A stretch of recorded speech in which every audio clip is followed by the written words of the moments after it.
Hey, good evening, guys. It's Ariel from AO Mecha. How are you guys doing today on a nice Saturday evening? Today, we are doing a featured builder episode, and this episode is sponsored to you by USA Gundam Store. Visit www.usagundamstore.com and save using my discount code AOMecha10. So for tonight, we have a feature builder hailing from Ontario, Canada. His name is Andrew Hilton-Wigg, and he has been around the the model kit circuit for a couple of years now. He's placed in a lot of local events such as Anime North, Torcan, Heritage Con.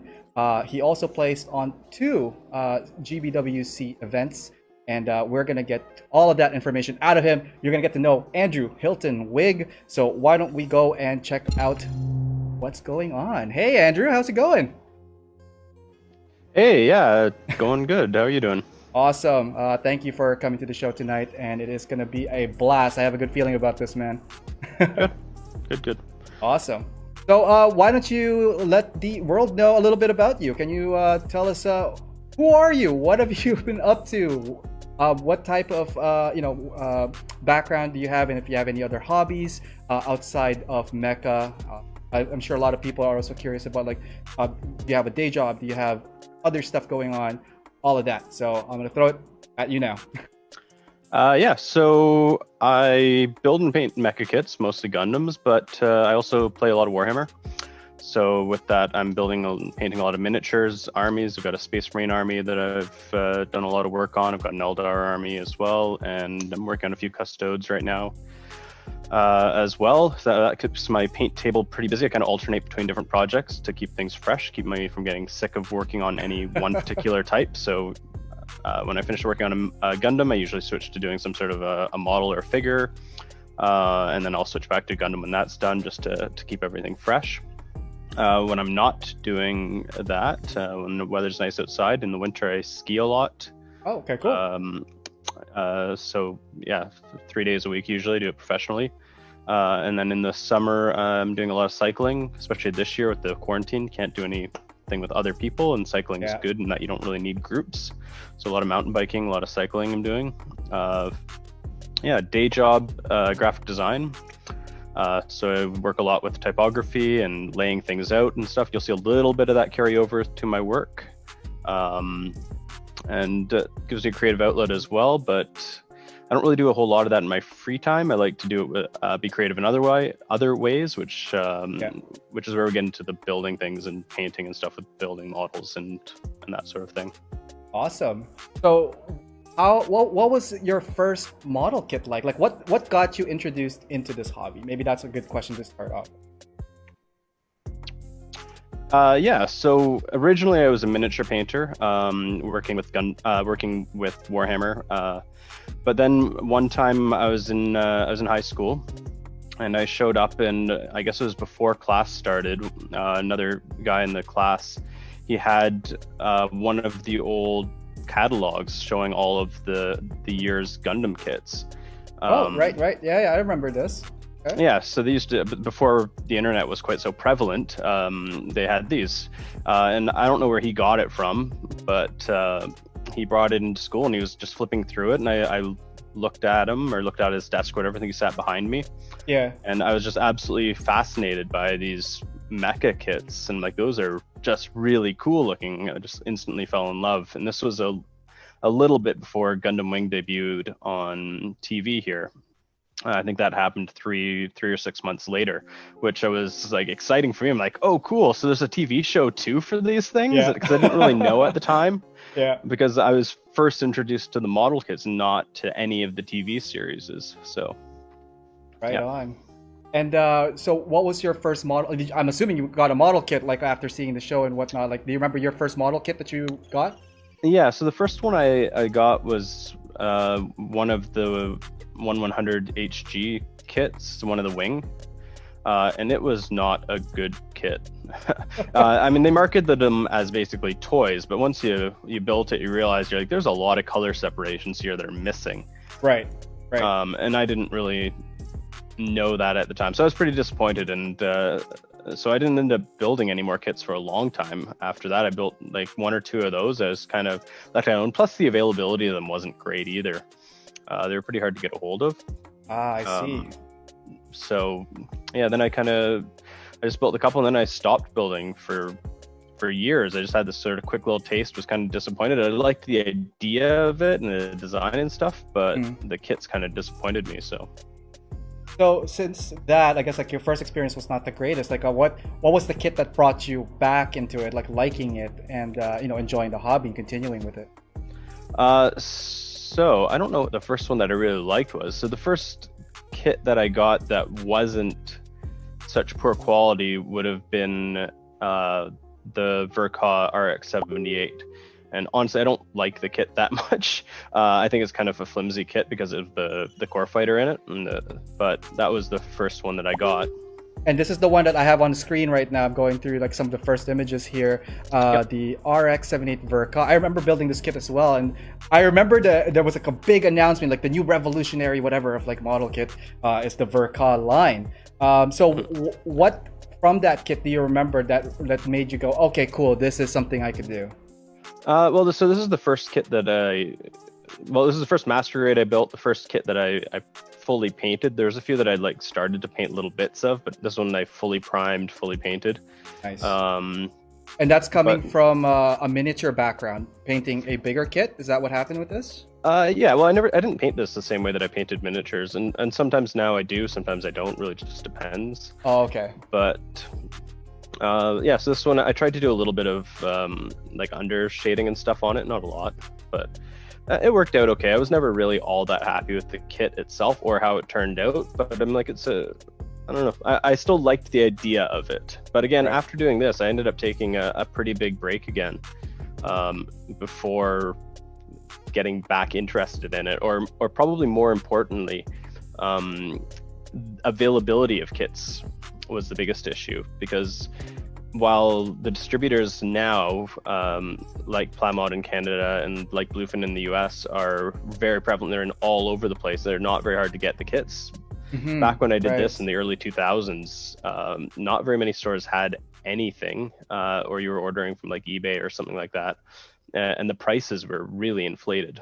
Oh yeah, absolutely. Because they're seen as being very rare at the time. Not only rare, I think it was also like the import and shipping and all that, and I guess a limited quantity it's being delivered in.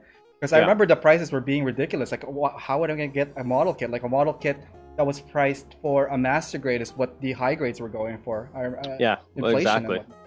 Yeah. Cool. The next kit over here is a gray Buster. Is there a big jump between the RX-78 and the Buster Gundam? Well, what do you mean by big jump? Like time span? Like time spent, like your views on model kits, and from the looks of it, this is painted. So like your approach on model kits. Yeah. So this one was done. I don't know exactly when. 2012, I think, is when this kit came out, and I got it basically new.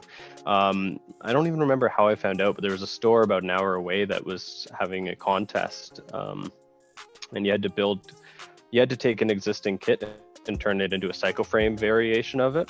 I liked the Buster. I had seen Seed already, and I'm like, that's a cool looking suit. And this is a new kit, so because it's a new kit, it's probably going to be a high quality kit. So I didn't want to kind of get disappointed and burned by getting an older kit. Yeah, so like you're assuming that like the new modifications or the modern take on it would be an easier build, or like at least help towards what you're thinking. Yeah, exactly. So I had to do a lot of work on this, just cutting it up, even just to try and expose parts of the inner frame. So basically what I did was I just painted the inner frame in like a blue, and then just cut parts to expose it. And it turned out okay. For my first proper try at real modeling and really painting, and again, this was 8 or 9 years after probably doing that RX-78. So it had been another big gap, but this is what I would call my modern start, would be this kit here. That really got me into it again. So obviously I had a pretty good experience overall building this kit. Right. And since there's such a big gap, like, is your like painting materials, your technique different when you were approaching this one? Yeah, so this one here, I sprayed it, obviously, I airbrushed it all white. But this is the first kit where I tried to panel line too. But I didn't know about panel line fluid at the time, so I basically did it by hand with a brush. Okay. With acrylic paint, which works, but it's not forgiving if you make a mistake. Basically, then have to try and paint over the black with white, which isn't easy. So there's little imperfections in the panel lines as a result of that. Ironically, now I've actually started painting them by hand in some cases, but now I know how to do it better than I did at the time. But panel line fluid just makes life way, way easier for doing panel lining because it just flows along the lines for you. And most importantly, you can erase it. You can erase mistakes. Nice. There you go, guys. Some tips from a pro. All right. The next slide here, we're looking at a diorama with the Techadon Kits, a little bit of IBO. What's the story behind this scenario? So this kit here was entered in another contest at the same store as that last one. So this was, I don't know, 3 or 6 months later. Obviously, Iron Blooded Orphans was still new at the time, the first season. And it was done to dimensions in case we wanted to enter it into GBWC. And at the time, I guess I didn't even know what that was, but I'm like, hey, why not? I'll try it. I've entered painting competitions with miniatures and stuff in the past, so why not? We'll try this. So I built this, did a lot of work on the groundwork and learned weathering. This is the first place where I learned to start using enamel washes, which were used on the background there in particular. I don't think I used them a whole lot on the kits. I used a lot of pigments as well. And the base there, the pavement, the cracked pavement was done with plaster. So I put, I think, pigment into the plaster, mixed it up to get colored, and then actually cracked it. Oh wow, so that's where all the cracking. details is. Yeah, we have a couple of ground details here. Lots of dust, lots of weathering. Very good contrast as well. Like what's the inspiration with the pink suit? What's the story behind that? I guess part of it was that the Hyakuran, I guess, already had a pink suit. There's a blue variation and a pink variation. So I liked the pink version, but it didn't have enough color separation for my tastes. So I kind of took the basis of it, gave it more color separation. And although the head on it is kind of cool normally, it's not expressive in any way. It doesn't really have any defined features. So I ended up doing a face swap on it, just so it could have a more expressive face. And then I did minor modifications to it, adding the ribbons to it and a couple other minor details. But mostly this was just trying to get the impression of action and like really freezing a scene in a moment. Nice. With high energy, high impact, because that's what I don't like about some dioramas is they look very static, and the different parts of it, the different models in it don't interact well. Like sight lines may not work, so it's very important here that the sight lines might match up and that there's a real sense of action happening. That was the goal, and really making it dynamic, like having the impact felt with the sparks flying, and then also that the impact was hard enough to force the suit into the ground, which then cracked the pavement. Right. Super realistic effect on that one. The next slide, continuing on, I guess with your IBO themes here, like we have a orange grays from the looks of it. It looks like a nice custom, lots of custom graphics on this. What is your take on this kit? So I like the Gray's suit a lot. I think it's a super flexible grunt suit for conversions and modifying and stuff like that. So this one here was kind of the color scheme was inspired by the I think it's the Slipnir from Alnoa Zero, that sort of rusty pumpkiny orange. So I took that color scheme from that and then kind of combined with the idea of the heavy arms because I really like wing, and based it on a Gray's frame. So I wanted to make sort of a beefy a Gray's kit because I really like the kit. That really had some heavy weapon options to it. And this was also my first try at hairspray chipping, which... Oh, okay. Yeah, so if you've heard of it, what you do is you end up putting a base coat down, you spray hairspray, which is water soluble down, and then you put your paint over top. You then wet the paint, it soaks through to the water soluble layer underneath and kind of allows it to break free. But my results on it were kind of mixed. At my first go, it worked in some spots I scraped right through down to the plastic and had to touch it up. Right, okay. But and overall it's probably way too weathered, but it was the first try, so you want to get a lot of practice. And that's what I find is anytime you really weather something the first time, you always go too far because you're still learning and you're trying to get as much practice in on that one kit as possible. And that's just the way it ends up. But overall, I'm really happy with the way it turned out. Yeah. So. No, it turned out great. Continuing on, you mentioned Aldoa Zero prior to this, and I think the next kit, this white one, is from that series. Am I correct? No, this is the Sugimori. This is from Knights of Sidonia. Sidonia. Yeah, Oh my god. All right, Netflix that's it. I'm canceling the Mecha show. Everybody go home. Yeah. It is done. Yeah, this is one of the guard frames, the Sugimori from Knights of Sidonia, the Kodo Bukia kit, which this is my first try doing a non-Bandai kit, which was a bit frustrating at times because the tolerances on the parts are different. Everything still fits, but it's a bit snugger. I ended up breaking the right arm, so it's now kind of fixed pose because I couldn't. Oh. Yeah. Did you just glue it back in, or did you put magnets on this? No, I glued the arm back in. So the one arm, I think it's the right arm, is stuck where it is because it broke, but it doesn't matter. It still displays nicely. Yeah. The goal when I painted this was I wanted to paint it to look like they do it in the TV show, which is kind of this dark gray chipping on all the edges. Right. And that was all just done by hand with a paintbrush. But I'm really happy with the way it turned out because it does emulate the look of the suit does in the TV show. And the scale is different. Like for this particular suit, is not the same scale as the Gundams would have been, right? Yeah, I don't know what scale the kit actually is, because the actual suit it's got to be around Eva size almost. Yeah. It's got to be like 5 stories tall, I would guess, whereas Gundams are closer to 2 stories. Right. In terms of what size it is compared to other kits, it's about the size of a master grade to the head, and then it goes above that with the shoulders and the backpack. It's a lot bigger kit than I thought. I thought it'd be like something around the high grade size. No, it's big. It's very slender, but it's quite tall. Nice. And continuing on, there's a lot of photos of this from your gallery. It looks really nice. Lots of details, and we are now on a. What kit is this? Get it? It is the G Self. It is. It's based on a G Self, anyways. Okay. Yeah. So, kind of a continuing trend you'll notice is pretty much all the builds I do are done for competitions of different types. They're all entered. Most of them end up winning something. So this was done for an online competition. It was like a Build Fighters theme where you had to build with 2 other people. You ended up having to build like a Build Fighters try team. The group one, yeah. So I was in the same competition as you were. Yeah. That's the one with Okato, and yeah, you're right. No, that wasn't this one. This one was online. Yeah, this was online.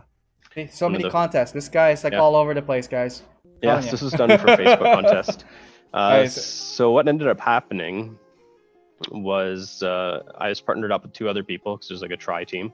The other 2 people like failed right off the start. They like dropped out immediately, but then another group had one person drop out, so we ended up merging. I'd merged into the other group. Nice. And we ended up winning it in the end. I don't remember how many teams finished, 30 or 40 or something like that. So I ended up winning it, and I ended up getting a kit, I think. But most importantly, I got my first set of God Hand nippers as a prize. Oh, you won that! Nice. Yeah, that's how I got my first set of the expensive ones. I don't even remember or care what the kit I won was because the God Hands were totally worth it. Oh, and it totally is. Now the God Hand nippers, I switched to that recently as well, and I think you were there when I picked up my first nipper. And yeah, it is really a game changer when it comes to like cutting plastics from their sprues. I noticed something here that's very unique, and maybe you could explain a little bit more. The numbering and the decals on these guys. I'm starting to notice like these are custom. Is this something that you purchased or did you make? So on this one, there's no decals actually. This is painted on. Yeah, it's done with a stencil. Look at that, guys. That's amazing. Yeah, so there's actually a lot of experimenting done with this kit because obviously it was built off a G Self. It doesn't look that terribly like one. So the head was inspired actually by Genji from Overwatch. That was kind of how they came up with the design for the head. The skirts were kind of like a samurai design, and to make the skirts, those were cut on a plotter. Nice. Okay. So they were all cut out to be exactly the same, and then sandwiched together and layered up to get them some thickness because you can only cut so thick. So much, yeah. Yeah, so they were designed on a computer, printed out, or well, not printed out, but cut out and then stuck together. And then the same way was done to create the lettering. That was printed out onto vinyl, or cut out of vinyl, stuck onto the thing, sprayed with an airbrush to get the color through, and then removed and touched up a little bit as needed. Like a lot of process. Wow, like this was your first attempt, or did you try it on other plastic kits too before you actually went ahead? This was the first attempt at cutting plastic with the plotter. I've cut lots of stencils prior to this for other things, for miniatures and stuff like that. First time I used them on a Gunpla kit though. Okay. Turned out really awesome. There is a break in our photos, and I want to segue a bit from the building and more on the organizing. So a quick thing about Andrew that I know about, he is the co-creator and admin for Side 6, the community I'm also part of.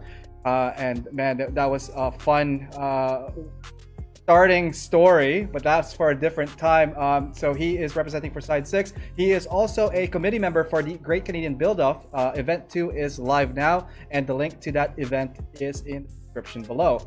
So aside from obviously entering contests, you have done a lot of organizing on your end too. Notably, in this picture here, I believe is Mecha Showdown. Can you tell us more about that event? What led to it? What were your challenges? Let me hear the story on that one. Yeah, so I don't even remember entirely why I decided to start it, but I wanted to have a contest that was Mecha focused and to really build the community around that. And as far as I knew, I was still pretty new to the community and meeting other people. But I wanted to have some sort of a big event that would have some themes and would be similar to IPMS shows and other contests that I'd been in with miniatures, but that was just focused purely on Mecha because they were kind of underrepresented in other shows and other events. Like you're talking about like IPMS type event or like any type of model kit event kind of. Okay. Yeah, exactly. Where they're not really made for Mecha, they're just kind of tacked on. And it's getting better now. They're getting more recognized, but at the time they were kind of like 3 people were entering Mecha kits into those events. They weren't really, they weren't being judged by people that like the genre or are familiar with it either. So I decided I'd create my own event. Do you think that trend is still apparent today, or do you think it has evolved since?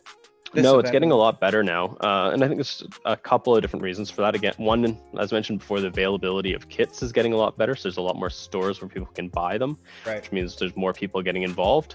But there's also just more people entering in the competitions. And I think a lot of that is simply community growth with Facebook groups like Side 6 bringing the community together.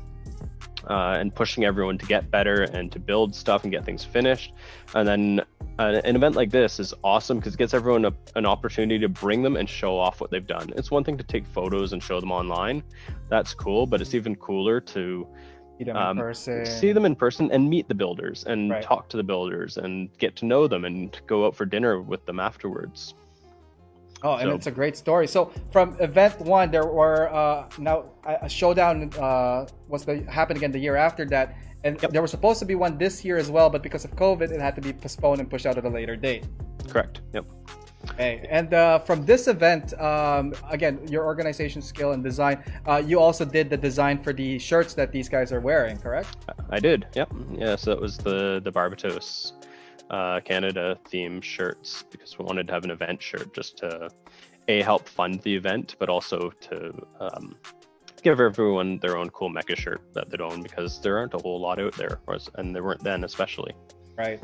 And continuing on with the Canadian theme of this one, Great Canadian Build-Off has been one of our, I guess, nationwide event, spawning from Vancouver all the way to Newfoundland, Nova Scotia, across pretty much all of Canada. What is it like working with the committee? What were your your thoughts? What can you tell us about that event?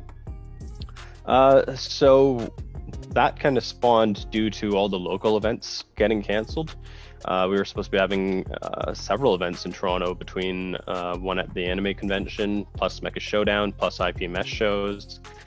And because those weren't going to happen, we're like, well, let's make something happen anyways. We'll have something. It has to obviously be online, but we've got lots of time now. No one's going out to do anything, so we've got time to build and get projects done. So let's give them incentive to get things finished and try and build the community across Canada. Because right now we're very compartmentalized, where we've got a group in Toronto, we've got a group in Ottawa, Montreal, and other major cities across the country. So this way we got to communicate with those other clubs and bring everybody together into a nationwide event rather than just all these individual things.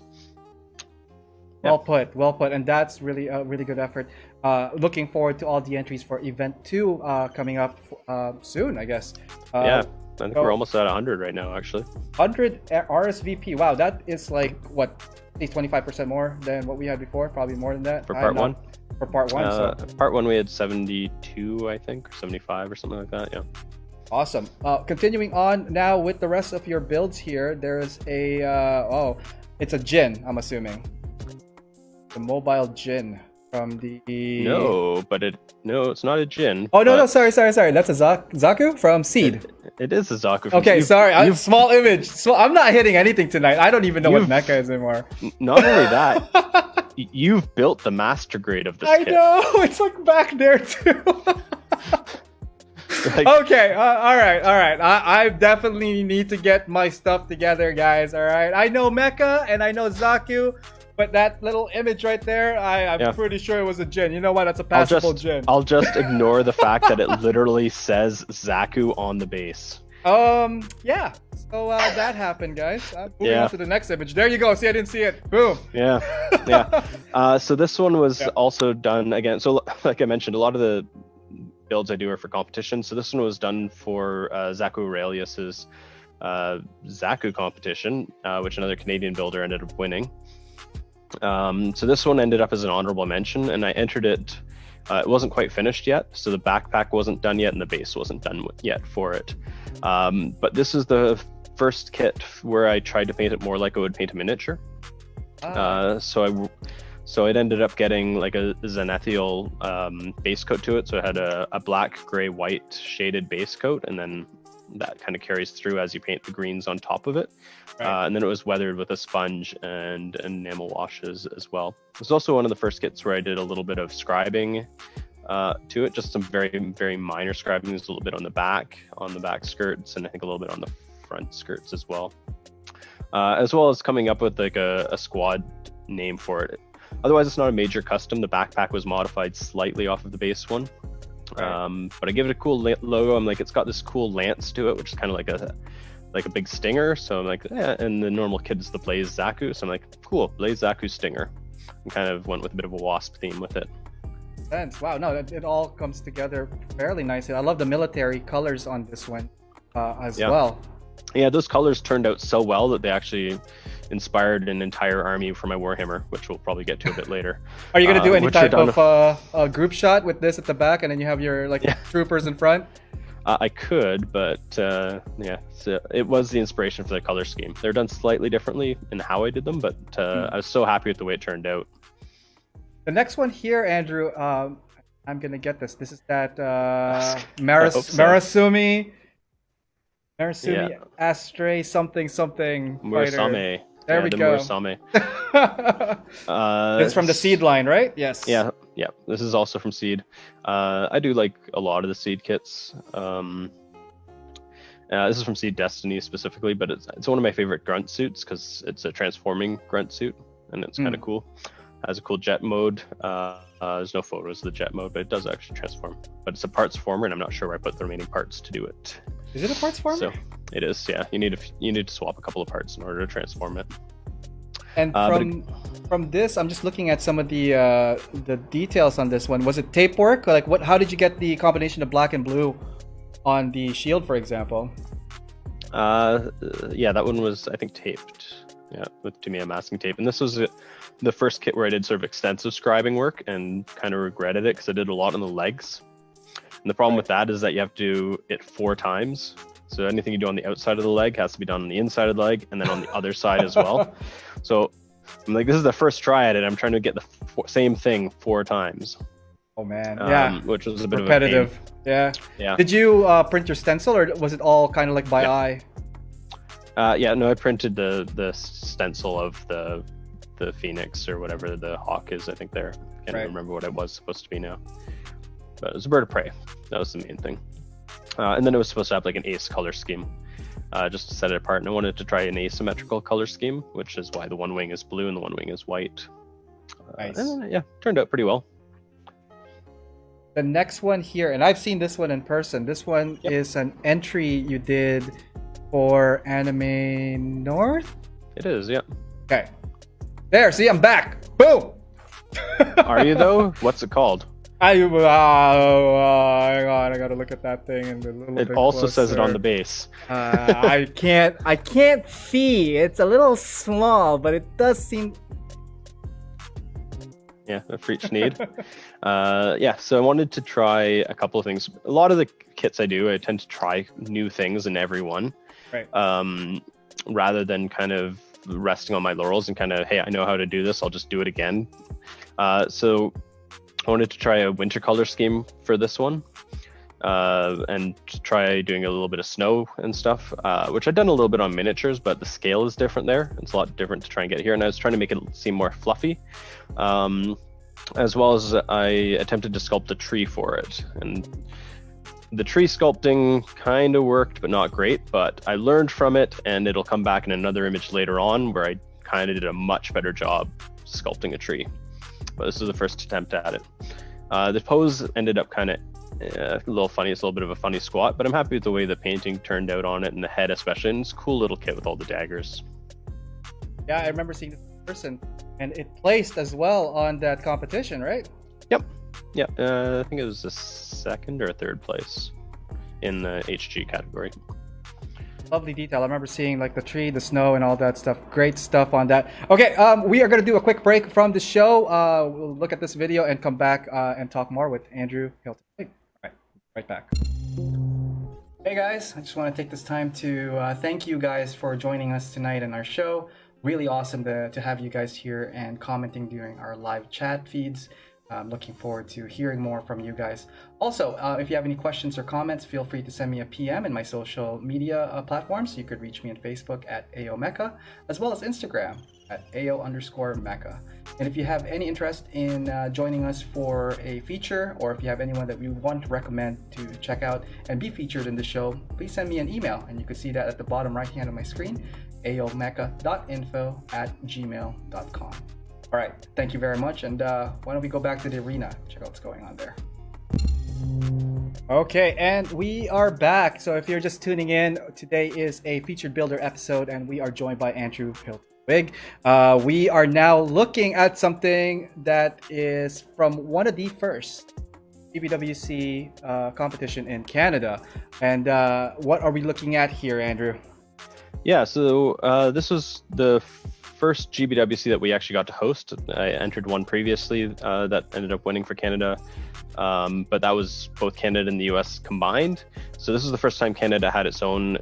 You could either enter online or you could enter in Montreal exclusively. So I built this one up, came up with a cool backstory for it, and this one involved a lot of scratch building, whole lot of new work, a lot of work with putty to resculpt the legs entirely. The skirt on it was sculpted to be segmented to be able to bend and stuff, which was a challenge. And the fans, I wanted to come up with a weapon that we hadn't seen used before. So the fans were kind of a neat idea, sort of an energy fan, because I hadn't seen that used anywhere, because it's going to be a mobile fighter from G Gundam. And then the base I was pretty happy with. So the base was done just by getting it was a bamboo box I got from an organizer store for like $2 or $3, and then I just cut. It already had an inset to it, so I just cut sheet styrene to fit, and created it. And there's a few things you'll notice is that a lot of the kits I have do have bases, and this is coming from the miniatures where everything's on a base, so that kind of carries over. So I tend to put everything on a base as well with my Gundam kits. Is this kit secured to the base though? Yeah, this one is. A lot of them are not. So the Zaku Stinger, for example, it was actually magnetized to the base. It has magnets in the feet and then magnets in the base. This one's actually glued on. And the idea was to create a base that looked like it was potentially an arena. It was kind of inspired by the one where I think he fights the Zeus Gundam, which is kind of like a floating mechanical arena in the show. Nice. Where did you get the inspiration from the fans though? That seems like something out of Mortal Kombat or something, man. I don't know where. Probably, to be honest, it's probably inspired by the Last Airbender with the Kyoshi Warriors have the fan weapons. But it was mostly just trying to think of a weapon that hadn't been used yet, because there's so many like that some Gundam has, and like what's a weapon that they haven't used yet. So the fans were just created by creating a whole bunch of little triangles and layering them all up. Well done. The next image here is the yellow grays. And I remember seeing this as well in person in, I believe, Torcan one year. And what's the story on this one? I know there's a story to this one. Yeah, so I entered this one into Torcan, which is one of our major scale modeling contests in Ontario. This one ended up finishing gold in its category, but also won Best of Show for sci-fi models, which was super unexpected, but very cool. But again, another one on a base. And you may notice a theme by this point where this is where the graphic design starts to come in, where you see a lot of lettering on things. So this one is kind of supposed to be like it's Gallarhorn ship, which is why it has the Gallarhorn symbol in the background. And I wanted to kind of really add that zero-G element to make it look like it was properly floating. So it's suspended just purely from one foot, kind of anchored straight back, that you can't easily tell when you look at it from most angles how it's attached. And I wanted to try yellow. Every kit I tend to do a different color. I don't stick to any one color, so I like to practice different colors and challenge myself. And yellow tends to be a hard color to paint with, so yeah, definitely is. And it's almost like borderline green, yellow, orange, red. Well, red not so much, but yellow for sure, and orange. Teal, is that falling under that category?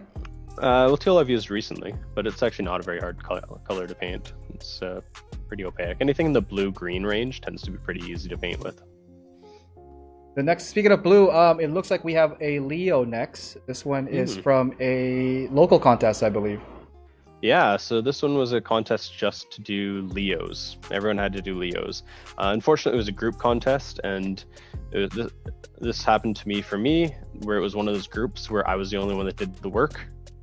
Oh man! Like the last time I did a group contest, so I had no hope of winning because unfortunately in this case I didn't get put with other people. I see. We were given a theme word, so the theme word for ours was Navy. So the idea was to create a Leo that would defend a naval base. So it might be wading into like shallow water and stuff, but it was mostly just used on a naval base. And I thought it'd be fun to try doing like a digital camo pattern on it, which was it was a challenge. It was all done with masking. So I had to mask one color, put down, spray it, mask another color, spray it, mask another color, and spray it to get the digital camo. But it turned out amazing. I can't believe how well the digital camo ended up turning out on this, which makes it one of my favorite kits to date.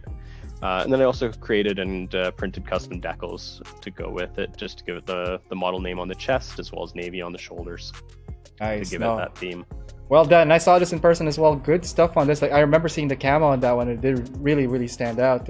Maybe later time, if you could post and share some of that camo, maybe at our Side 6 community wall. Yeah. Yeah. And again, it has a base like most of my other kits. This one had a simple base because I didn't have a lot of time, and I just wanted something to look like naval decking. And you're not going to have like trees or bushes or anything like that on a naval base, really. So it's a bit simpler. It's like light weathering as well on that, because I guess there's water involved, moisture and whatnot. Exactly, yeah. So it's very light weathering because it's going to be wading into water and stuff potentially. And again, this one's magnetized to the base. It's got magnets in both feet, and then there's magnets in the base, so it can be removed and posed and stuff if I want to, but it'll also stay on there and not fall off. Nice. Now, speaking of group events and lack of teammates sticking around, the next image here looks like there is a group. And I'm assuming that this is the one I was thinking, where we had you select the random kits and you were teamed up with two other people. No, this is just a collection of RGs I did. You're not doing good on this guessing. I like guessing. Not good at it. RGs just have like a bad reputation when it comes to painting them because they have a lot of small parts. But when I got back into Gundam, the Destiny there was actually one of the first kits that I ended up repainting. And nobody had told me at the time that RGs are really hard to paint. So I'm like, okay, I'm just going to paint it like I would paint anything else. So it ended up working out just fine. I made some mistakes on it, so that was a while ago, but then I did the strike more a couple of years after that. And then the tall geese I did, I think last year, most recently. Oh, I see, right. But also just shows that I like to change up my color schemes a lot and come up with original color schemes. It's very unusual that I end up painting things based on the original color scheme, unless it's supposed to be like a diorama, and then I tend to. But I almost always recolor my kits because that's part of the fun, and that's how you can make an out-of-box kit creative without having to modify it a lot, is to simply recolor it.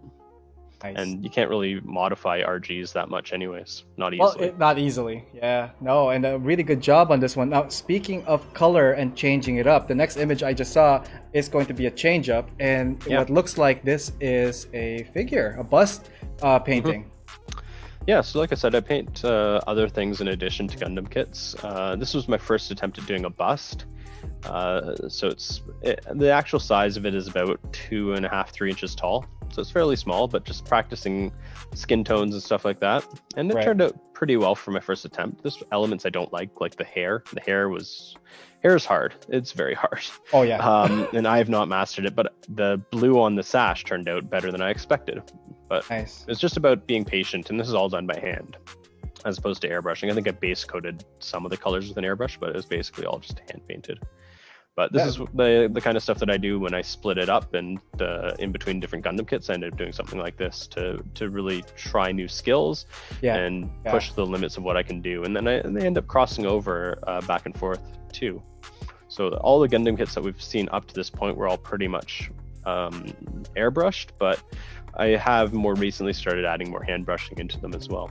Now, when it comes to hand brushing, do you tend to lean on a specific brand or product when you're coloring? So first thing is for paints, yes, I use water-based acrylics purely. So most of the Gundam kits that we've seen so far are done with a mixture of Vallejo or Scale 75 paints. Some of them were done with Mr. Hobby, but I've pretty much moved away from that entirely. And the reason being isn't anything to do with the quality of the paints. It's a ventilation thing. If you're spraying a lot indoors and you don't have great ventilation, water-based acrylics don't put solvents into the air. You still don't want to breathe them in, but if you use them, you're not going to stink up the whole house for hours with a solvent smell. So now I've moved pretty much exclusively to just different types of water-based acrylics like these. Nice. So what would you say is the most challenging part when you're doing your mixes and your paints on these ones? Because yes, the hair is that, but when I'm talking about the mixture, do you find that you have to thin it out more so so that you layer it up more, or do you find that a thicker base is something that is worth for example the white outline first and then detailing? The hardest thing is definitely being patient because they do require a lot of layering. So if you're using a lacquer based or an enamel based or even a solvent based acrylic like the Mr. Hobby stuff, you can do it in 1 or 2 coats pretty easily. Just get a really solid full coloring. Right. With a water-based acrylic, they're more translucent, so you need more layers. So the disadvantage is if you want to get a really solid color, you may be using 3 or 4 layers. But if you're trying to blend them and get fades from one to another, it's actually a lot easier because you can work that translucency into the painting. It just requires being a bit more patient. Awesome. Are there going to be more busts in the future in your projects? I think there's one more in the photo shoot, in fact, and I've got one that's primed that's just waiting to get painted on my work table too. Awesome.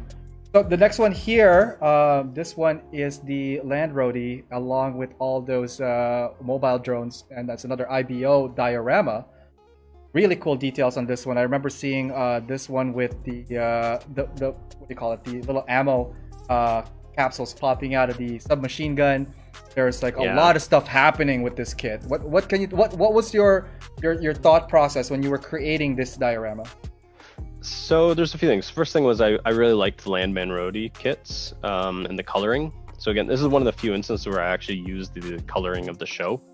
I really liked that slightly off-white with the orange, the burnt orange color. So I kept that. And the idea was kind of like my first GBWC entry. I really wanted to get a capture of the action. So this was going to be done for GBWC, that was competition. I really wanted to get an intense freeze of action, something exciting. So the idea was to to have him sort of descending backwards and then shooting all the plumas that were cascading onto him. And the inspiration for it was like zombie movie kind of things where you see like the hordes of zombies piling in, that kind of an idea. And just trying to really make it dynamic. And the hardest part with doing something like this is trying to hide the supports and make it look like everything's floating. So there's one piece of almost 1/4 inch thick armature wire that actually runs through all of, not all of them, but most of them. Some of them are actually glued. Some of the plumas are glued purely to each other. Now, did you finish painting them first before gluing them, or did you glue them all in place first, prime, then paint? No, they were all painted separately, and then in some cases they had to be touched up because I had to drill new holes as I was going. And then the smoke was added to help obscure any spots that the wire wasn't going through them, because it wasn't perfect to get it through them all. So I created the smoke, which would be coming off of them as they're getting damaged, to help finally obscure that. But it also helps to create that rotational momentum throughout the whole piece, which is kind of spirals up and around. Which is fun. And to really add to that idea of capturing the action was to kind of take that matrix effect of having the bullet frozen in time with the muzzle flash, and then having the shell casings all flying out as well and sort of suspended in air.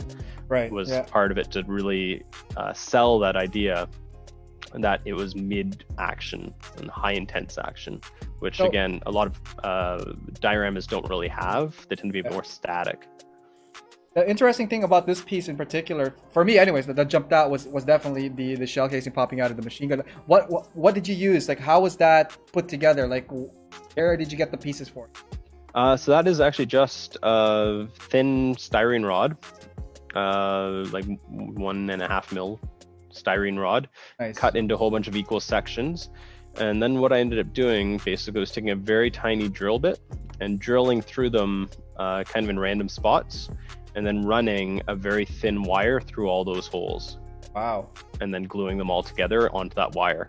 Because if they weren't on the wire, you could still do it, but they'd be so fragile that they'd just break if anything touched them. At least if they're on the wire, if you accidentally bump it or something, even if they kind of separate a little bit, they're not going to fall off. They'll just bend. So, so and how about the flash effect on the muzzle? Yeah, so the flash effect was done with a clear styrene rod. I drilled out the barrel just to be wide enough to fit it in. And then what I did was I took water effects, which is, do I have the bottle handy? I do, I think. It's not the hodgepodge, is it? No, this stuff here. Oh yeah. Water effects. And that stuff cures clear. So what I ended up doing was putting that up and just sort of building it up a few times. It took a little 2 tries, except for at the very tip. The very tip I'd sanded on that clear piece to be the bullet shape, and then it ended up getting painted silver, and then the muzzle flash ended up getting painted with transparent oranges and yellows on top of that clear in order to keep it vibrant and translucent. And because the rod that goes through it is clear to begin with, you don't even see it at all. Nice. No, that's lots of ingenious stuff here, guys. Lots of details put together. Speaking of details, our next clip here is the Optimus Prime, and wow, what an amazing kit this was. Like, what did you do on this kit? Like, what's going on here?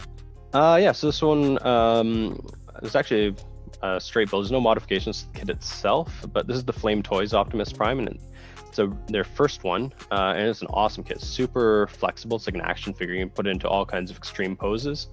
Not that I did here because it's magnetized to the base, but this was just, I really wanted to heavily weather it because that's something that happens in Transformers. If you look at the comics and even in the movies and stuff, they get heavily beat up and damaged and weathered. So I wanted to do really heavy weathering on it. And this one, I did the hairspray technique as well in order to get like big chunks to come off, and then worked on streaking and some pigments and stuff like that. Nice. Oh, really well done. And speaking of series, the next kit here, very, very excited to talk about. This kit right here is a mobile suit from one of the series you first started with in getting into Gundam, and but this particular kit never existed. Like, this is not an existing kit right now. What is this kit right here? So this is the Taurus mobile suit from Gundam Wing. So Gundam Wing, unfortunately, has a lot of mobile suits that haven't received kits yet in any scale, or some of them that are out of production. Like this had a super limited release one that's never been reproduced. So I wanted to create something for GBWC that would be something that hadn't been seen before, but also had something for me to reference. Right. Because it's cool, but it can be hard to just come up with something from scratch without having anything to kind of base it off of. So this was built out of Freedom Gundam, a little bit of a Tall Geese, and a whole bunch of parts from a Dark Matter, Exia, and a Wing Zero. Wow. To create it, because I really liked the Taurus suit, and I could have either done the mobile doll coloring, which is a dark blue and purple, or this one, which is the Sank Kingdom colors, which is what Noin uses, which is white and purple. And the reason why I did this coloring is purely because it'll contrast better and show up better in photos. Nice. So for something that was being done purely for competition, where I know it's going to get photographed and stuff like that, it was important to me that it would have bright colors that would really show highlights and shading easily. And then it was given a big base to help with that. So when you put it into the glass display cases, if you don't have any kind of a background to them, they don't really contrast the same way. They contrast based on whatever happens to be behind them because it's a fully glass case. So by putting my own background on it, it allows me to allow that white to contrast better and makes everything more visible. So the turquoise was just an arbitrary choice. I thought it was just a neat color that would show up well. But it also kind of contrasts with the purple elements, and then the white obviously stands out on it. The problem with it, though, is that you end up having this big backside that's really plain and boring. So what I did here was I ended up the idea was that it would be like the prow of a ship, right? Of some sort, called the Sanctity. And if you look at it, Sanctity, the idea being is that it's Sank Kingdom, so a lot of meaning in it. And the code for the ship, the model on it, is actually pertaining to the first appearance of this mobile suit. So it's the episode number and the date, the episode number and the time in that episode that it appears. Wow, that's a lot of detail. Did you go back and actually watch the episode, or is this something you have to look up? No, well, I took lots of reference. I took lots of reference from the manga as well for images. Now, the idea was never to make it exactly the same as the Taurus. And the reason for that being is that it would be very difficult to do. So the idea was to make it my own interpretation of it. Right. But it had to have a similar silhouette, and the key elements that are most identifiable of the Taurus had to be maintained. Absolutely. So for that was the funky head, the wing backpack, the gun, and the feet.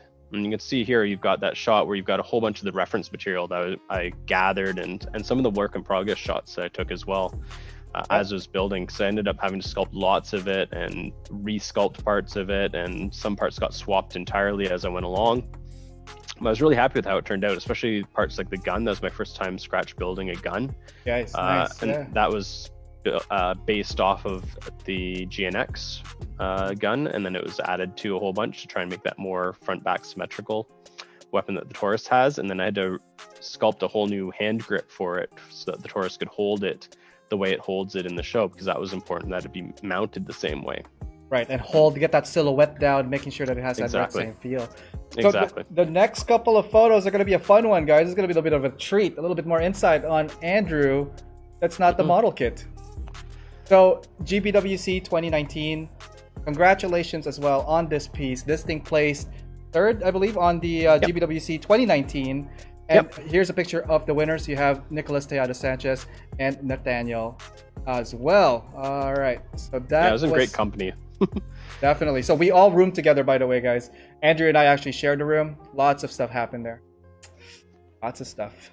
I just made him blush. Okay, so the next one here it's a couple of images from the actual convention, just hanging out. I think this was pre-Side 6 launch. Yes, we were talking about it as we were there. We're like, hey, this would be a cool idea. Let's have a proper club. And a club where the focus was promoting painting and really promoting people to get better, and also promoting people to enter competitions as a way to push themselves and motivate themselves to get finished. Because we all have big backlogs, and sometimes you just need motivation to get things done. Absolutely. And the company and the feel of like these competitions bring out so much more a connection, not just like from pictures and text you see. It actually makes you talk with the other builders and get to know the builders a little bit better. Yeah, they help build community in a way that you may not expect if you never go to one, because you get to meet all the other people. And the thing is that you have a shared interest with those people, so you're going to get along with them in some capacity right off the bat because you have a shared interest. Absolutely, and it was a fun trip nonetheless. Like there was so many things happening. That's a whole segment for a different show altogether, kind of like vacation pics and where we've been. But definitely a very memorable GBWC. Toronto took a sweep on that one. Good job, guys. Yeah, I'm not totally favoring Toronto, but I'm just saying, hey. Side 6, our club, all 3 winners in Montreal were from our club, which was pretty huge. Awesome. Congratulations again. So the next up here, we were talking about figure painting. We are now back to figure painting, and this is another bust from the looks of it. Yep. Yeah, so this is from Robot Rocket Miniatures, and it's just it's like a robot girl, and I instantly fell in love with it when I saw it. Yeah. Because obviously I like Mecha, so it's not surprising that I like sci-fi stuff and futurism and cyberpunk and all that kind of stuff. It's all not necessarily connected, but it's definitely shared aesthetics. Yeah. So when I saw this being sold, I was instantly in love with it. This is a resin kit, or is it like a cast kit? Okay. Yeah, so this is resin, and it's completely original, designed by the company. And I tried out a whole bunch of new things with this. So this is the second bust after doing the last one of that guy in the blue. This one I didn't really have to worry about skin tones because I never really wanted it to be skin toned. The idea was to kind of do it in this kind of bonish color, inspired by the doll body of Alita in Battle Angel Alita. Oh, what a great series that was. I remember watching the manga. And you know what? The adaptation wasn't too bad. What do you think about the adaptation, the live action movie? I liked it a lot, actually. Huge fan. So this was inspired by the doll body there. The turquoise and purple were kind of taken because I'd been using them already on the Taurus. And I'm like, hey, those colors kind of complement each other nicely. Right. Plus, I wanted to kind of get that the turquoise kind of like close to jade color, which I thought would work well. Really good blending, and I'm looking at the crown piece there. We have like a little bit of fade of like purple and turquoise. Like what? So I guess same technique of layering and washing, right? Yeah, lots of layering. Like I would say that like the arms and the face and that it's hard to get it in photos, but there's got to be 50 plus layers of paint on there. But they're super thin and super translucent, just to add very subtle hue changes to it. Because one of the things that I really learned with this kit, in particular, that I've started to carry a bit more, is that when you're taking something that's kind of a neutral color, like this, the tan bone color here, right, adding a little bit of color to it makes a big difference. So I ended up, originally it was just shaded with like a brown, and then I ended up adding a reddish color into a mid-tone, and it just really added warmth to it, which I wasn't fully expecting, but I just kind of tried it on a whim. And it really started to bring out all of the different elements to it and really kind of made it become a bit more alive. And then shirt on it. Yeah, I was gonna say the shirt. Like, what's going on with that one? Yeah, so the shirt on this kit is just like an open opportunity to do freehand painting, which is just kind of paint whatever you want. I'm not super experienced in freehand painting. Some people can do amazing works of art, but I'm like, I got to put something on this shirt because you can't just have this big empty graphic tee without anything on it. Right. Because t-shirts look best when they have graphics on them. So I'm like, what can I do that's going to be fairly simple, but also ties to me and Mecha and stuff? So I ended up settling on the Robotech symbol. Which I think I asked you about that too. I'm like, hey, wait a minute. I'm pretty sure that's a Robotech Macross symbol there. Macross symbol, yeah. Yeah, and that was just purely picked because it was Mecha idea, like it was Mecha themed, and it was something that was going to be fairly easy to do without being super good at doing that kind of thing. That said, painting a perfect circle by hand and then cutting it perfectly in half by hand isn't that easy. So I could imagine. So it would have been smarter to pick something that wasn't round.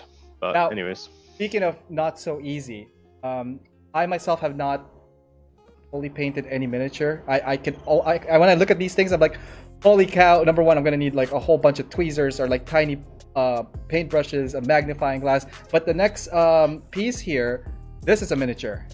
Yeah, well, that bust there that you had, it's about 6 inches tall. It's actually pretty big. Oh, wow. It's behind You have me a sample somewhere. of that? Okay, yeah.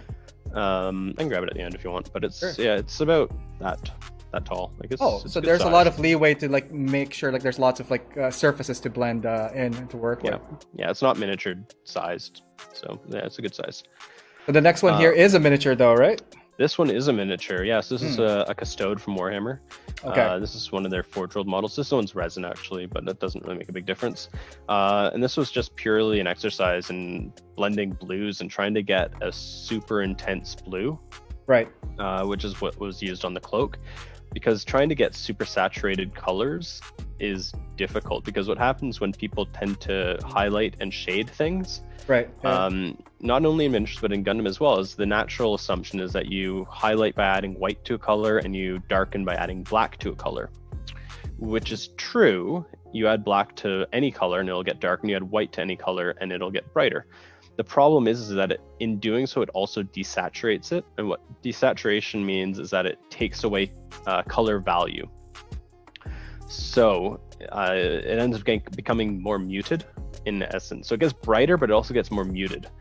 So it's a challenge to try and get colors to be brighter without making them more muted. So that was the challenge here, was trying to get the brightest blue possible without desaturating it. And to do that, you have to get super bright and you have to get to super dark to get a huge range of value from bright to dark. And the bigger that range, the brighter it will appear. So if we take something really dark, put something really light next to it, it'll look really bright. Whereas if you put something that's medium next to something bright, the difference isn't as dramatic, so you don't notice it as much. It's more like kind of like almost blends in together. Highlights wise, you're talking about that like earlier on. Like, was there any type of highlights technique that you placed on this guy here? It's just layers and layers and layers, like 30 or 40 layers of blues, and just super translucent, and just keep building and building and building. The biggest challenge for something like this is patience. Yep. Because you don't necessarily see that progress right away. Sometimes it can take a couple of layers before it really starts to show up. Right. So it was a test of patience for me as much as anything else, but I'm happy with how it looks. The blue ends up looking surreal. Like you look at it in the photos here and it doesn't even look real to me. It looks like it was very cloth kind of created. Yeah. Question about miniatures. Like, what was your first fully painted miniature? Do you remember that? Yeah, so I was introduced to Warhammer Fantasy specifically by a friend when I was in grade 6, I want to say. Oh, pretty early. So okay. Yeah, it was like it was a metal model. I think it was a bloodletter that I ended up doing. It was a little red demon, and the way I painted it basically was I did prime it. I was told to prime it, and it was basically just painted red and covered in a black wash. And then the sword was done in silver. It was nothing special. But by covering that black wash, it ends up sort of seeping into all the dark recesses. Yeah, giving it that like panel line kind of outline, right? Yeah, it helps to provide a bit more contrast that you would have otherwise, because if it was just red, it would literally just be red. And then when you put that wash onto it, the black will settle in the dark areas, but it won't settle as much into the raised areas, so you end up getting a bit of contrast. I actually do it on the gold here as well in order to get more contrast out of the gold. But then I end up highlighting on top of it, but it helps pick out the details to show me where I need to highlight. Nice. Well, speaking of Red Devil, we are going to be talking about a Red Devil right after this quick break. So stay tuned. We're just going to do this quick video. Hey everyone. Hope you're enjoying the stream so far, and thank you for tuning in. Now, if you're into Gunpla and Mecha as much as I am, or would like to know more about Mecha and Gunpla in general, I'm actually part of an amazing online community called Side 6. All the information you'll need to find Side 6 will be part of the description of this video. You could check us out at facebook.com/groups/side6, on Instagram at side6_mecha, and for any future information or news, you could check out our website at www.side6.club. The community is amazing. Lots of like-minded people that are into the Mecha and Gunpla, sharing works in progress, and pretty much talking about the hobby and everything related to the Mecha and Gunpla lore. So hopefully you get a chance to check us out. We're always open to new members of all skill levels. And yeah, let's just keep getting the community moving forward. All right, thank you for that. And why don't we go check out the arena, see what's going on there. And welcome back to the show. For those who are just joining us, we are joined tonight by Andrew Hilton-Wigg, aka Mecha Painter. And we were just talking about the Red Devil. And speaking of Red Devil, the Nachin competition. We have that on deck right now. What was your inspiration? What was going through your mind juices when you were looking into customizing this kit? Yeah, so this is an amazingly fun little kit. So Zach Aurelius had this contest with the actual designer of the kit, and it had a huge number of entries. I think he had somewhere around 100 entries or something like that. And you just you didn't have to modify it, but most people modified it in some way, just to make it more dynamic. Some people based it on other existing mobile suits. Some people came up with creative and unique ideas. For me, I thought naturally when I looked at it, I'm like, this would make kind of a cool little samurai guy. And the chibi kind of look to it made it work as kind of like a non-scale piece. So a lot of this was just kind of built based on how I felt it should work. So for the samurai, new elements that would have to be there would be the sword, it would have to have the head crest, and it would have to have the banner. Anything else was just kind of going to be just for the sake of it.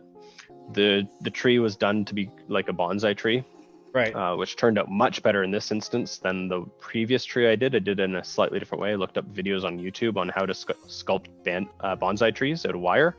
So that's what I did for this one, and then ended up getting lichen and then cutting it to shape for the actual foliage on it. Right. Oh, it turned out really well. Is this this is the first time I saw you worked on a tree? Is this like your first tree, or is this like with the foliage? I mean. Yeah. There's the one tree for the winter one, which obviously didn't need foliage because it was in the winter. But this is the first attempt at really putting foliage on it, and it turned out really well because I really wanted that bonsai look where it was kind of like the flat foliage and then sort of stacked up in different layers. And then really well. Yeah, and this one was all hand painted. It was airbrushed to get the base red down, and then it was basically all hand painted on top of that, and then airbrushed again to get the stencils on for the number on the side there, and then the flower, which I thought would be a good sort of Japanese theme thing. Looking great. And how did you do on this contest? Yeah, so this one ended up finishing second overall. So it wasn't necessarily the most creative build. There's a couple other people that did samurai because it's kind of an obvious idea. But this is the one that placed second. It was the first place of those samurai kits, and this one I really focused because I didn't have a whole lot of time to do the modification on it, so I really focused on trying to blow it out of the park with the painting, and that's my strength anyways, coming from a miniature painting background. And the size of this is roughly the same as the miniatures I do, so I'm like, I'm going to play to my strengths on this, and I'm going to paint it the same way. So it's so heavily hand painted with the chipping and stuff. I used a sponge to get the base chipping down, and then highlighted it all by hand. And yeah, it turned out really well. The parts that were scratch built for it with the sword, that was completely scratch built out of styrene for the scabbard, and the handle was done by just wrapping wire around really tightly, and then the back flag was actually all done out of metal. To get the flag itself is using like a thin tin. I think it's tin or thin aluminum probably. Yeah. Because you can flex it a little bit, and it's actually held on by the wire wrap. So nice. That's wrapped around the whole thing. So it's actually attached properly in scale basically. And sounds very sturdy as well too, like when we're using the metal and whatnot. Yeah, it took a long time to do. Did you find any chipping that happening when you were painting the metal? No, not really. It's primed. So it's not being handled really, so no, I didn't really notice any major chipping. It's just hard to get it to stick on the very edge itself, so I have to put a little bit thicker coat on there. But otherwise, no, I didn't really have any issues with that. Nice. The next couple of photos here are just some more miniature Warhammer stuff. Yep. Yeah, so you may remember how before, when with the Blaze Zaku Stinger, right? How I told you that green color scheme really inspired my Space Marine army. So here you can see this is kind of that same green color scheme, and it's done with the same kind of chipping. The weathering is a little bit more beyond that because I've learned more since then. But this is kind of like how the two hobbies influence each other. I'd never deckled my Warhammer kits prior to doing Gundam kits, but when I started deckling Gundam kits, I'm like, I should start deckling my Warhammer kits as well. So yeah, they really heavily sort of bounce back and forth what I learned from one and put towards the other one.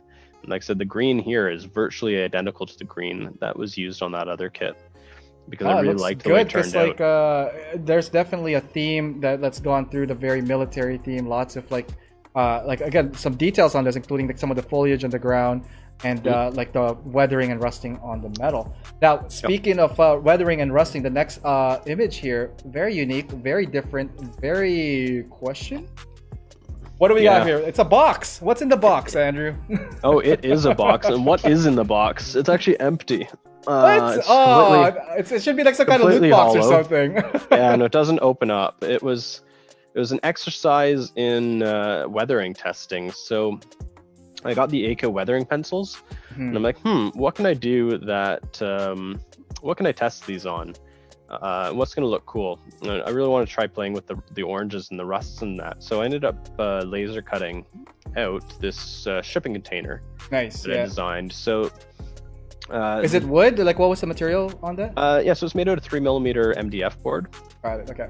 And the design of it was inspired actually from Destiny 2. So on one of the levels, one of the planets, I guess I should say, on Titan, I think, and Destiny 2, they've got shipping containers that are very similar in design.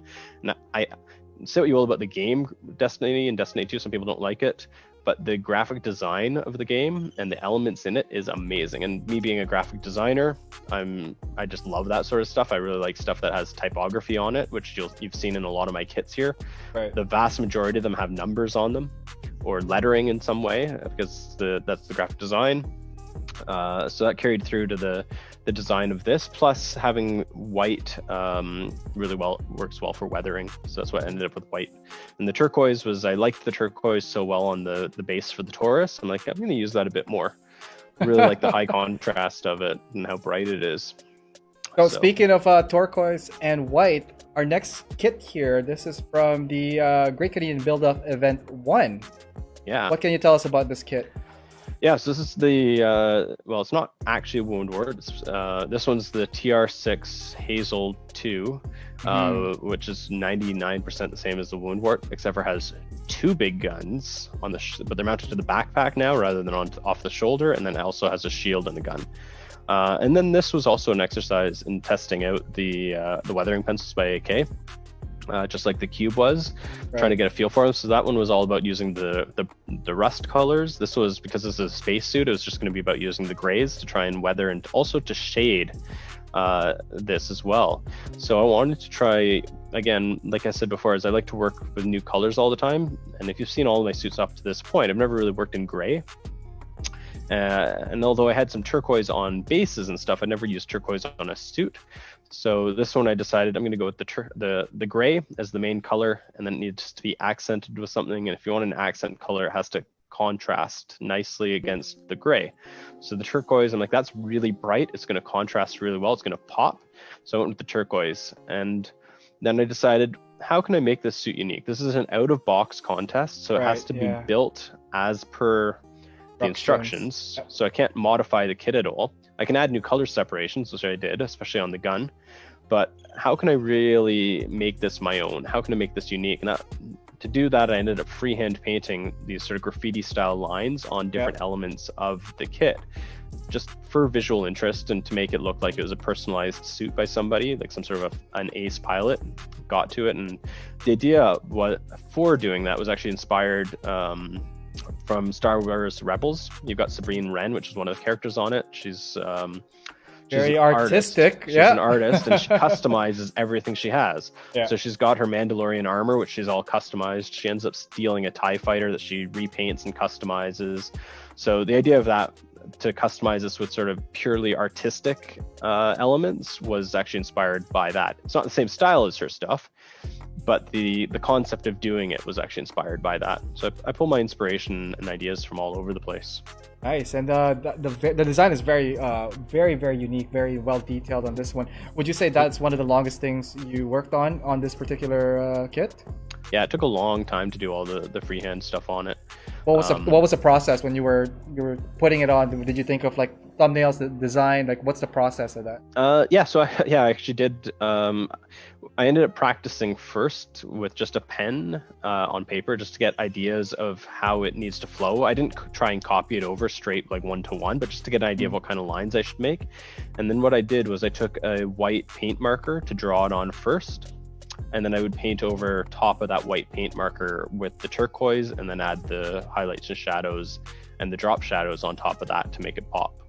Yeah, no, it turned out really well, and the contrast of the pink really gave it that nice like beam effect on the weapons. Yeah, the pink was purely because sometimes I end up getting paints that like, I don't know what I'm going to use this for, but it's a cool color. So I ended up getting at some point this color here, which is this like super. Oh wow, bright. That's very bright. Yeah, it's neon pink. And I'm like, I have no idea where I'm ever going to use neon pink, but I have. Yeah, neon here we pink. are. Yeah. And then I saw here, I'm like, you know what? Neon pink is going to work really well here. It's going to work well for these sort of energy blades, and it's going to contrast nicely with the other colors that we've got here. So I just kind of randomly picked it. I'm like, yes, I finally found a use for this color that I never thought I'd find a use for. Nice. So continuing on with colors, this one is a land vehicle of some kind. Again, Warhammer, I'm assuming? Yep. Yeah, so this is another one, again, in that same green coloring. This is my most recent finish for my Space Marine army. This was just finished about a month ago, I think. Nice. So this Lots is of details on this. Yeah. An Impulsive Tank. And what I did with this one was it was weathered the same way as the ones before, but then I added more. And what I did for that was I really wanted to add some splashing effects to really add a random element. So everything on all the other ones is all done by hand. So it's always kind of planned, right? Because I'm choosing where I'm going to streak. But I really wanted to add a random element to this. So what I ended up doing was taking a cheap old paintbrush and kind of dipping it into an enamel wash, and then getting a bunch of the excess off, and then just flicking it basically at the model like in the lower half. yeah, basically. I don't really have it handy, but yeah, I basically just went flick, flick, flick, flick, flick towards the lower half. Let it kind of, and then cured it and dried it on with a hair dryer, and then did it a bit with two different colors, just to add a random element of splatter to it that I could kind of control loosely, but not specifically. And I really thought that would add to the realism of it. So the lower half of it in particular has a lot more of these random splatters that there's no way you could ever paint on something so random. And that's the key too, right? Making sure that they're all to scale as well with this particular vehicle. Yeah, exactly. So this is something I'm going to probably end up trying again on a Gundam at some point, because like I said, I tend to experiment on one and then carry it over to the other and go back and forth with that sort of thing. Nice. And speaking of Gundam, the one of the couple of last images here we are going to be looking at is the Artemis. Artemis, sorry. Artemis. So this is my current project, which I'm doing for the Maquina contest that Don Serratos is doing. Where you can basically do any mecha you want. So I'm doing the Artemis Gundam here, and this is entirely hand painted. Basically, I base coated it with an airbrush and then hand painted it. The whites I ended up going back with an airbrush, so I put the shadows in by hand and then went back with an airbrush. And then blended them a little bit better, because the hand painting the blends weren't quite perfect. So I went back. This is a resin kit, not a conversion kit, right? No, this is a pure resin kit, and I would not recommend it. Why wouldn't you recommend a resin kit? What's going on here? It took a lot of work to try and build this. I didn't get instructions for it, for one, but a lot of the parts just straight up didn't fit. The backpack pieces, the black part on the inside, I ended up having to file off about 2 millimeters. Like, that's a lot of material. I ended up resculpting sections of it and casting new parts and finding other external parts to use. So I had to replace a lot. Wow. This is still technically work in progress. The mobile suit itself is basically done, but the base that it's on is just a temporary one for now. It was just proof of concept. I just kind of took a styrene card just to support it, because the idea was kind of like my last yellow suit that we looked at previously. The idea was to try and make it look like it was floating, freestanding, where you can't tell what the supports were. Yeah, And so what we have now on the screen, it looks like your concept for a beehive base and side, right? yeah, so for the base of it, learning new skills, that's a big thing with model building. Learning how to use Fusion 360 and 3D modeling, never done it before. So so the idea is to 3D print it in several components. The shot right now is showing it all together in one, but it'll actually break down into 20 something pieces. And then it's going to mount onto one of those yellow side pieces, just like it's shown on the card, which is the temporary sort of proof of concept. Nice. So that'll be the finished base for it, and the hexagons, and the idea was just kind of to communicate that bee theme right through it, and it'll be white and yellow as well as just like the suit is. It will be the same paints you're using for the suit pretty much on that, right? Nice. Exactly. Yep. Okay, so we're gonna get to the portion of the show where we're gonna ask you a couple of questions. Some of them are from social media. This one is coming from Robert Cortez. What advice and products would you recommend for someone that wants to try painting for the first time? Well, I think the first thing is what's available to you. So it depends on what your hobby stores are. But you basically have a few different routes you can go. You can go with a water-based acrylic, or you can go with a lacquer-based or a solvent-based acrylic, which is Mr. Hobby. Water-based acrylics include Citadel, Army Painter, Vallejo, Scale 75, Watercolors. There's a whole bunch. They're mostly marketed towards miniature painters, but then you also have Vallejo, who has a Mecha line, which is what that turquoise that is in a few of my things, that's using their Mecha line, which is more durable. They also have ones for doing military models and stuff too, so they have a lot of military colors. There's Mr. Hobby, which is a solvent-based acrylic, which is arguably the most popular and fairly accessible, because most stores that sell Gundam will also sell Mr. Hobby products. Because they're closely colored to one another, and they have color matched to specific suits as well, which is a selling point for some people. And then you've got a whole bunch of other smaller companies that are selling lacquers and enamel-based paints. A lot in Asia, and there's a few in North America as well. I personally use water-based acrylics, mostly Scale 75 and Vallejo, and the reason for that, like I said before, is ventilation. If you're working in a confined space and you don't have access to good ventilation, or you're going to be doing a lot of hand painting and not as much airbrushing, then they are a great option. They get a lot of bad rep for not being very durable, but you've got the Mecha color line from Vallejo, which is more durable to begin with. And honestly, the way I look at it is that my miniatures, I'm handling them all the time. They're getting more abuse than most Gundam kits ever will, and the paint doesn't chip on them. I've dropped them before without paint chipping off the plastic. Ultimately, it comes down to having a good primer coat, and that's going to determine the durability more than anything else will. Good. No, thanks for that answer. The next one is coming from Nate. He was in our featured last episode, a couple episodes ago. What is your process when it comes to deciding which color scheme to paint? Oh, that's a good one. So I have a few rules for coming up with a color scheme. And actually, I'll grab a visual aid here. There we go. Color wheel is helpful. So I've got a color wheel here. Oh, very interesting. Okay. Yeah, and helps set up different color schemes. So I have a few rules though. The first one is that you generally don't use multiple primary colors. So the ironic part about it is that by all accounts, the RX-78 has a terrible color scheme, but it's so iconic that it works, and that's what we're used to. But if you try and make a suit that's using heavily bright blue, bright yellow, and bright red, especially with a lot of white, it's going to look like a Lego kit. It's not going to look good. It's going to look like a toy. So one of my rules is that you typically only want to have like 3 main colors, and one of those colors is going to either be black, white, or bone color, like an off-white, kind of like something like this. Semi-cream kind of color. Yeah, like a cream color. So if you have one of those 3 colors, so black, white, or cream is one of your primary colors, then you can pretty much put anything with it. And this is ignoring metallics, because metallics are kind of their own thing. And so you want to have one of those as your main colors, and then you can have a secondary color, which can be anything bright, anything nice. It's going to contrast nicely against those. And you can do another one that could be a little bit for picking out smaller details. Right. So you'll see most of my suits, they typically have like white, then they'll have one other bright color, and then they'll have another color that's used in moderation in very small amounts, just to pick out in different spots. And then the other thing is placement of those colors. And then you typically want to get like a triangle of placement kind of idea, where if you have something at the top, like on the shoulders or something, you're probably going to want something near the bottom as well, or vice versa.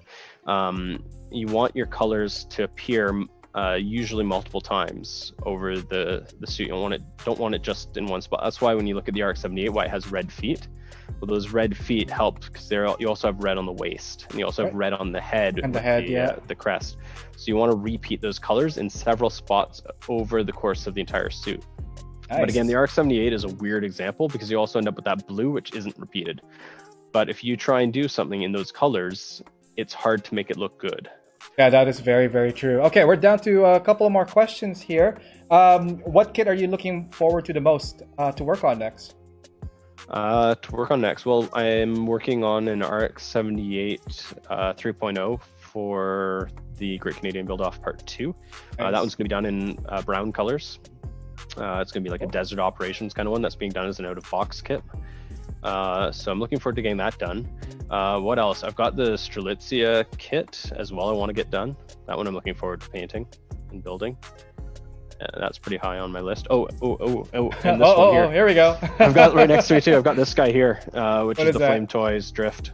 Oh, I have the exact same thing, and it's going to be an awesome build. I popped the box open the other day just to see the parts. Wow, it's a lot different than the Optimus Prime earlier on. Lots of more pieces with this guy. Yeah, so that one I'm going to be doing as an out-of-box one for the Maquina contest as well, and that one's going to be one where it stays the original colors, I think. It's probably going to end up being like a white or an off-white color. For the classic. Yeah. If you were to... what does it say? Well, what mecha would you like to get a model kit treatment for? I was really disappointed when we didn't get the announcement of the G-Self in Masquerade. Yeah. I was expecting that. I'm like, oh no, another Wing Zero. I love Wing, but I don't need another Wing Zero Verka or that. So I'd like that. I'd really love an Ares from Gundam Wing. Because like I mentioned before, Gundam Wing has a lot of cool suits that have not been made into kits. Yep. And then I'm kind of mixed on this. I'd like a Mercurius in V8, but I'm also trying to scratch build my own ones to go with my Taurus. It's for 2021 GBWC. Nice, awesome. So, that was a really good kit, yeah. Yeah, just make it. But I don't want them, and if I do make them, I have to make sure I make them before they come out. But I don't think they're getting made anytime soon. So, hey, you never know, man. Just keep at it. And last question here: what advice can you give to people trying to get into the? Couple things. One is participate in communities. There's lots of Facebook groups. Find your local one ideally, and then also try and get into some international ones. And post up your work frequently, and get feedback on it, or just look at other people's stuff. But definitely get into the community and build, and don't just hoard. There's a lot of people that just hoard stuff, and they like to show off what they've hoarded, but build. Got to build it. And that is also a primary, principle for Backlog Builder episodes. Again, streaming those episodes Monday and Wednesdays, where Saturday like this, we have a featured builder. Andrew, thank you so much for participating in today's episode of the featured builder. What is next for you? We're looking forward to the all new kits, obviously. The Machina series is coming up for you. The event 2 for Great Canadian Build-Off is coming up. Lots of stuff, guys, coming out from Andrew. Check them out. And where would the people find you? Where's your social media platforms at? Yeah, so I'm on both Instagram and Facebook, as you can see right here on the screen. Mecha Painter on Instagram, but I'm also on Facebook on the same place. And I've also got a YouTube video YouTube channel, same name again, that you can watch. And I'm posting up videos on testing different materials and some of my painting stuff and how I'm doing some of my painting. And if you have any ideas for videos that you want to see, then I'll add them to my list of things that I want to produce. But definitely Facebook gets the most stuff because it's super easy to post to it. Instagram gets most things, but not quite everything that Facebook does. But definitely, yeah, follow Mecha Painter on both platforms, and you'll see whatever I'm working on, whether it's mecha, whether it's miniatures, whether it's busts, or anything related. Lots of stuff. All right, Andrew, thank you again for joining us, and that is it for Andrew. Good night, Andrew. All right, good night. Okay, so that was another episode of the AO Mecha Live feature builder, Andrew Hilton-Wigg. Check him out at Mecha Painter on his Instagram and Facebook platforms, as well as his YouTube. So a couple of things for AO Mecha Live. Monday and Wednesday this coming week, we have a new backlog builder episode, and we are building one of the Origins kits, which will be the Dom test type. So I am looking forward to building a Zeonic mobile suit, and if Quinn is still watching, there you go. We have a Zeonic on deck, as requested, for all you fine folks out there. Again, this episode is sponsored by USA Gundam Store. Please visit them, www.usagundamstore.com, and save when you use my discount code AOMecha10. Pretty much that wraps up our session today. Thank you guys for tuning in. Don't forget to hit that like and subscribe button. This video will be archived in the YouTube channel. Also, new content will be posted soon. New gear, new setup, new content. I'm so excited to share with you guys all the new stuff that we are going to be working with on this journey together. Anyways, from me to you, hope you guys are having a good Saturday. Till next time, take care.